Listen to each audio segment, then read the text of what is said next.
Monsieur Kawa Acholi, bonjour. Bonjour. Vous êtes le secrétaire général de l'association des victimes de la torture au Togo, à Sibito. Alors, comment se porte votre association?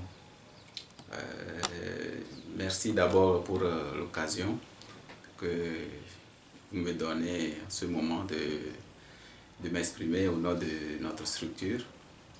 Et je voulais vraiment vous exprimer toutes nos gratitudes par rapport à tout ce que vous faites, par rapport aux efforts que vous abattez pour le bien-être des victimes. Et je crois que c'est l'occasion pour moi de vous exprimer de vive voix toutes nos gratitudes. Asfito se porte bien.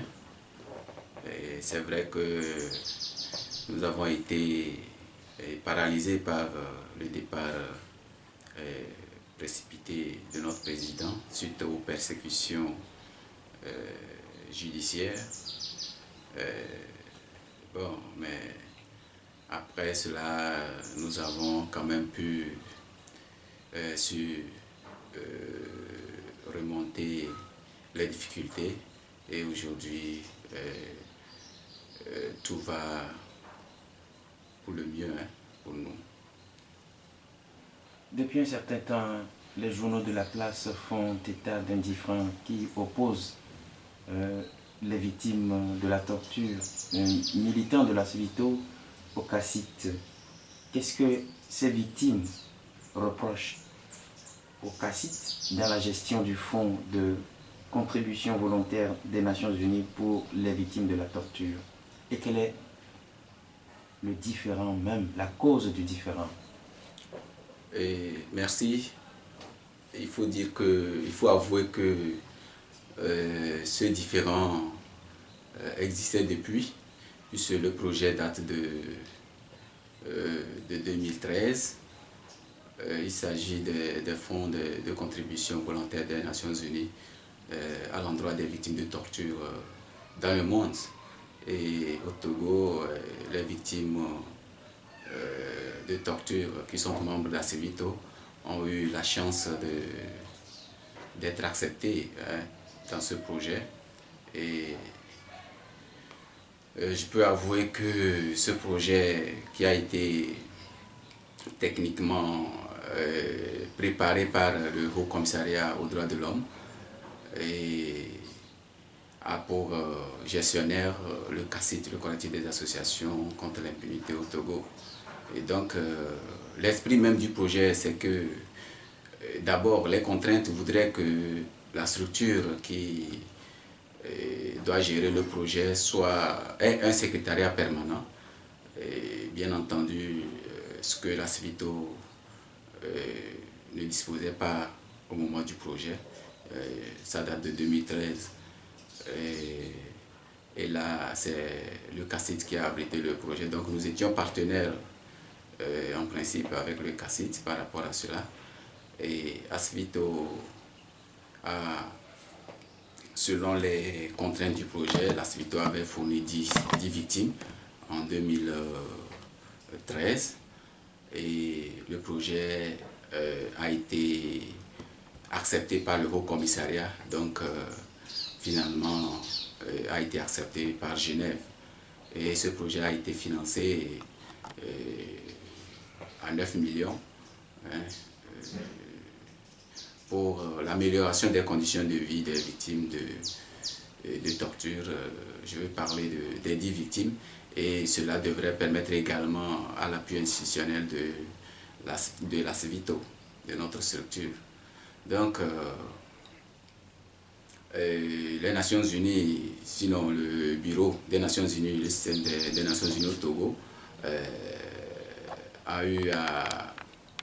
le bureau a eu à entretenir les victimes concernées par le projet et le bureau a eu à expliquer clairement le but du projet, le contenu et autres, et comment la gestion devra se faire dans la transparence totale.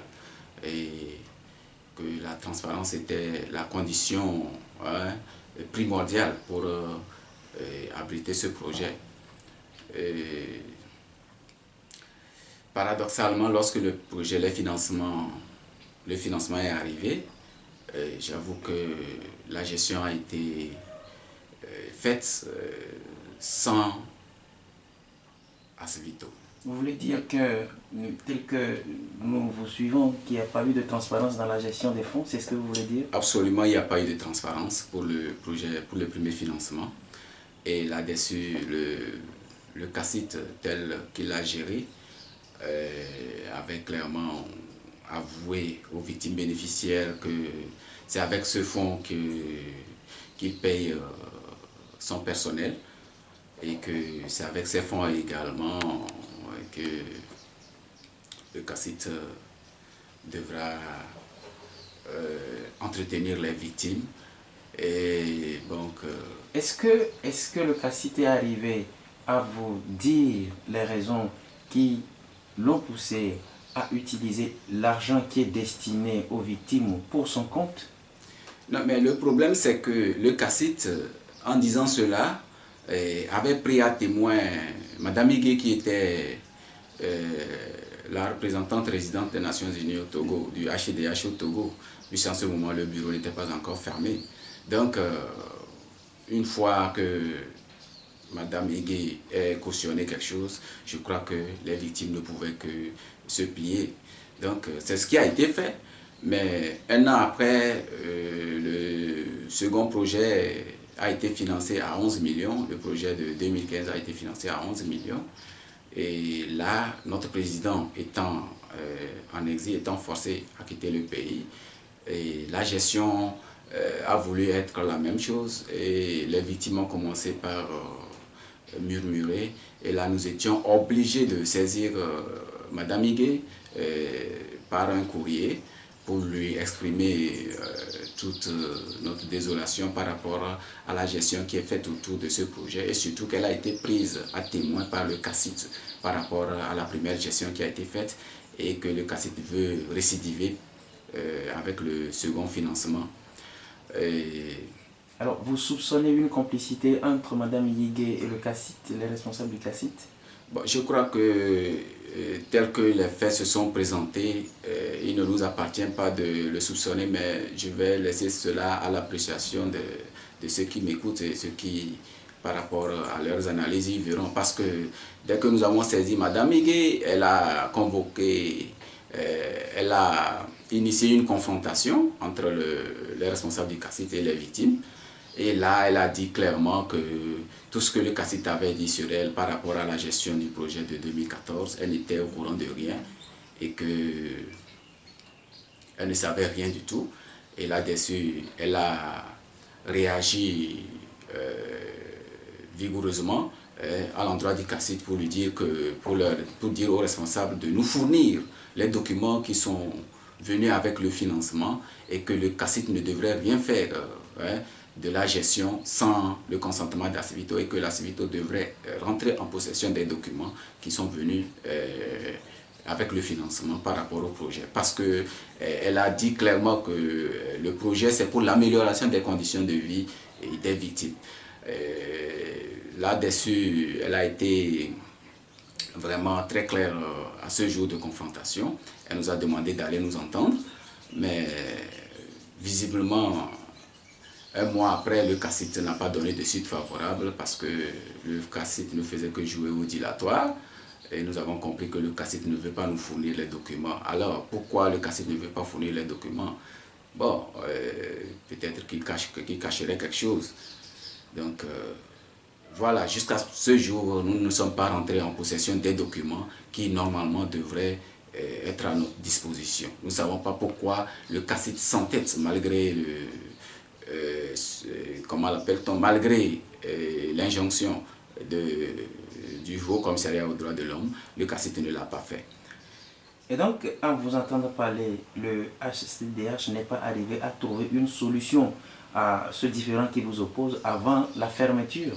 Ce que nous constatons, c'est que c'est le jeu trouble que la dame a eu à jouer par rapport à la résolution de cette crise.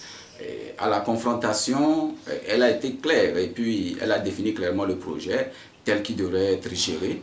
Mais à la seconde rencontre, un mois après, disons à la veille de la fermeture du bureau, elle convoque encore une rencontre pour nous dire, pour demander aux victimes de se plier à la gestion telle qu'elle est faite par le CACIT.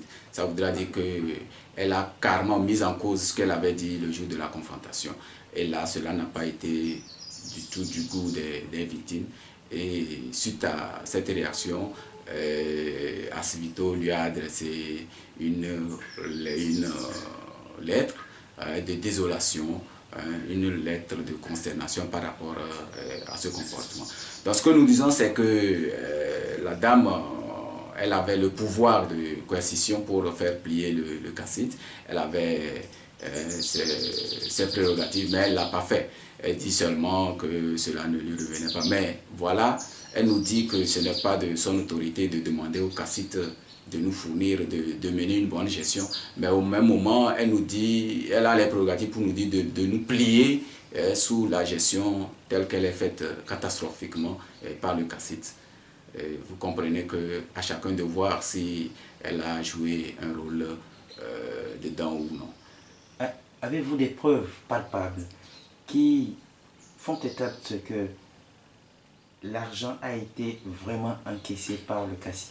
Oui, ça je l'avoue parce que nous avons eu même des informations du système des Nations Unies depuis, mais le CACIT a toujours nié. Jusqu'à ce jour, nous sommes certains, nous avons la confirmation que le CACIT a encaissé les 11 millions de cette année, mais le CACIT laisse entendre qu'il n'a pas pris l'argent, ou bien il a pris l'argent, mais bon, il raconte du n'importe quoi. Mais tout compte fait, les 11 millions ont été encaissés par le CACIT. Alors, comment pensez-vous régler alors ce différend? Non, mais nous continuons de maintenir la pression. Je crois que les victimes ont des voies de recours. Il y aura des actions judiciaires et au même moment des actions sur le terrain. Je crois que dans les jours à venir, des manifestations seront organisées devant le siège du CACIT. Ce sera une seconde manifestation parce que la première a été empêchée par le CACIT qui a mobilisé les gendarmes le 29 juin dernier devant son siège pour empêcher aux victimes de réclamer leurs droits, ce qui est une chose extraordinaire. Mais nous espérons, avec la réaction avec l'avis des victimes, organiser une seconde manifestation, quitte à leur exiger de gérer, de mettre la transparence dans la gestion de ces projets. Et vraiment, c'est déplorable parce que il y a des organisations qui ont laissé entendre pendant longtemps qu'elles compatissaient aux douleurs des victimes de torture, mais visiblement dans les actions, c'est justement le contraire. Il n'y a pas que cette gestion catastrophique, mais ces structures nous ont paralysés auprès des organisations internationales qui devraient aider Asvito à s'asseoir institutionnellement. Mais toujours nous avons été confrontés à des chantages par rapport à notre participation, sinon à notre adhésion au collectif Sauvons le Togo. Souvent, même quand les organisations internationales viennent, disent qu'elles ont envie de nous aider, de nous accompagner, mais il semble que nous sommes avec les politiques, machin, bon. Et c'est le même langage que les structures en place nous tiennent, c'est le même langage que le Haut Commissariat aux droits de l'homme au Togo nous tenait. Donc nous comprenons que le pouvoir est arrivé, est parvenu vraiment à phagocyter les structures, les organisations, certaines organisations de droits de l'homme dans le pays, ce qui fait que vraiment les choses ne marchent pas normalement comme il se doit, surtout concernant la condition de vie des victimes de torture et surtout par rapport à l'évolution de notre structure qu'est l'Asvito. Vivement que ce différend, connaissent un bon dénouement. Monsieur Acholi, merci. C'est moi qui vous remercie.